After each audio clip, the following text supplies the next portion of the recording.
할렐루야.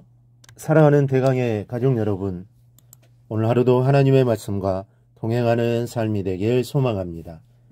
오늘 함께 나눌 하나님의 말씀은 사도행전 26장 27절에서 32절 말씀입니다. 아그리빠 왕이여, 선지자를 믿으시나이까? 믿으시는 줄 아나이다. 아그리빠가 바울에게 이르되, 내가 적은 말로 나를 권하여 그리스도인이 되게 하려 하는도다. 바울이 이르되, 말이 적으나 많으나 당신뿐만 아니라 오늘 내 말을 듣는 모든 사람도 다 이렇게 결박된 것 외에는 나와 같이 되기를 하나님께 원하나이다 아니라.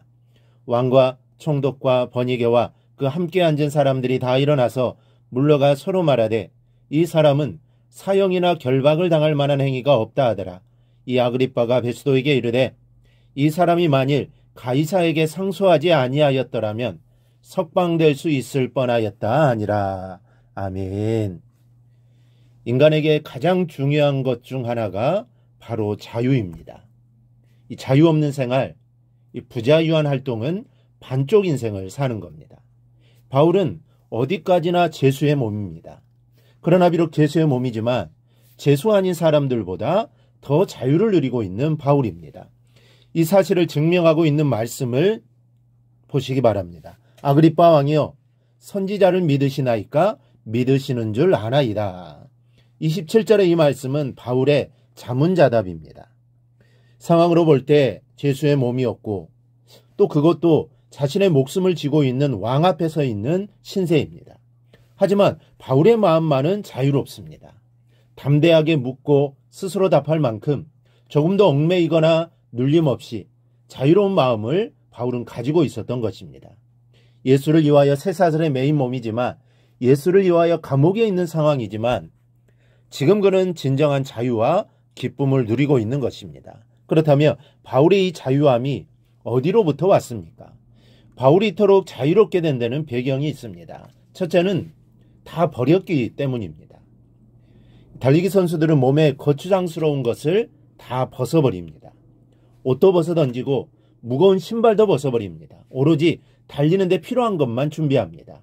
자유로운 몸으로 경기에 임하는 것이 경기하는 데 유리하기 때문입니다. 몸이 자유로울수록 좋은 결과를 가져올 수 있습니다.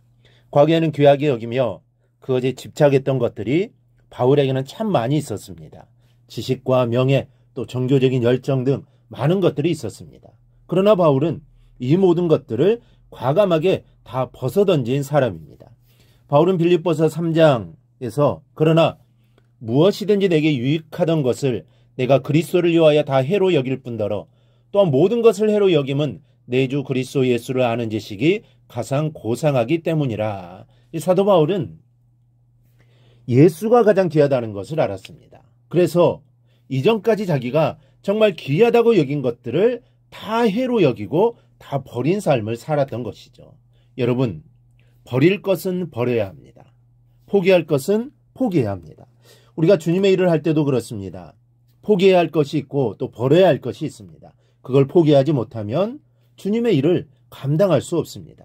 하지만 그것이 나에게 손해가 된다고 하더라도 주님의 일을 위해 과감하게 버린다면 그 사람은 주님의 일을 할 수 있습니다. 그리고 그로 인해 주님이 주시는 자유함을 누릴 수 있게 되는 것입니다. 여러분, 버려야 할 것을 버리고 포기할 것을 포기했을 때 비로소 자유함이 있다는 것을 알기를 바랍니다. 둘째, 예수를 얻었기 때문입니다. 이 버렸으면 이제 얻어야 합니다. 버렸는데 얻은 것이 없다면 자유인이 된 것이 아니라 거지가 된 것입니다. 정신적인 거지, 영적인 거지가 된 것에 불과합니다. 여러분, 정신적 또 영적인 진공 상태에서 할 수 있는 것이라고는 아무것도 없습니다. 자유인으로서 마음껏 자유를 누리는 것도 마찬가지입니다. 뭐가 있어야 뭔가를 할 것 아닙니까? 그러므로 버렸다면 버린 만큼 그 공간에 무엇인가 채워져야 합니다. 근데 바울은 이 공간을 예수 그리스도로 채웠습니다. 그리고는 아그리빠를 향하여 당신뿐만 아니라 오늘 내 말을 듣는 모든 사람도 다 이렇게 결박된 것 외에는 나와 같이 되기를 하나님께 원하나이다.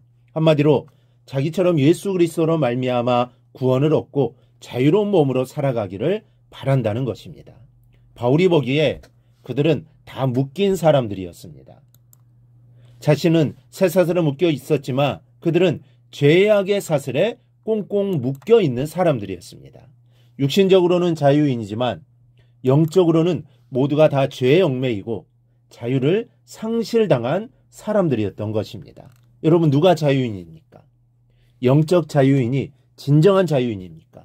육적 자유인이 진정한 자유인입니까? 왕의 자리가 권세가 있다고 자유로운 자리가 아닙니다. 총독의 고난이 크다고 그가 누리는 자유가 큰 것이 아닙니다. 남의 자유를 구속하고 있다고 내가 자유인이 아닙니다. 오직 예수를 얻어 마음이 자유로운 자가 진정한 자유인입니다. 세상적인 것을 다 버리고 그 빈자리에 예수님을 모시고 살아가는 사람만이 진정한 영적인 자유인입니다. 여러분, 영적 자유인이 되면 마음이 그렇게 편할 수가 없습니다. 그리고 담대해집니다. 세상적인 조건에 미련이 없고 거기에 마음이 구속되지 않기 때문입니다. 그래서 자유롭고 행복에 젖게 됩니다. 여러분들이 이런 자유함을 맛보시기를 바랍니다. 그러기 위해서는 버릴 것을 다 버려야 합니다. 그러고 나서 예수를 얻어야 합니다. 그러면 예수를 통해서 하나님이 주시는 그 자유함, 그 행복하고 달콤한 맛을 맛보게 되는 것입니다. 오늘 말씀을 듣는 우리 모두가 하나님이 주시는 자유함을 꼭 누릴 수 있기를 바랍니다. 예수만이 우리에게 참 자유를 줍니다. 세상에서 자유함을 찾으려고 해서는 안 됩니다. 그러면 절대로 참 자유를 찾을 수 없습니다. 오직 예수 안에 참 자유함이 있다는 사실을 기억하고 늘 예수 안에, 진리 안에 거하는 삶이 되기를 주님의 이름으로 축원합니다. 오늘 묵상한 말씀을 굳게 잡고 삶으로 실천하며 살아내는 대강의 모든 성도들이 되기를 축복합니다.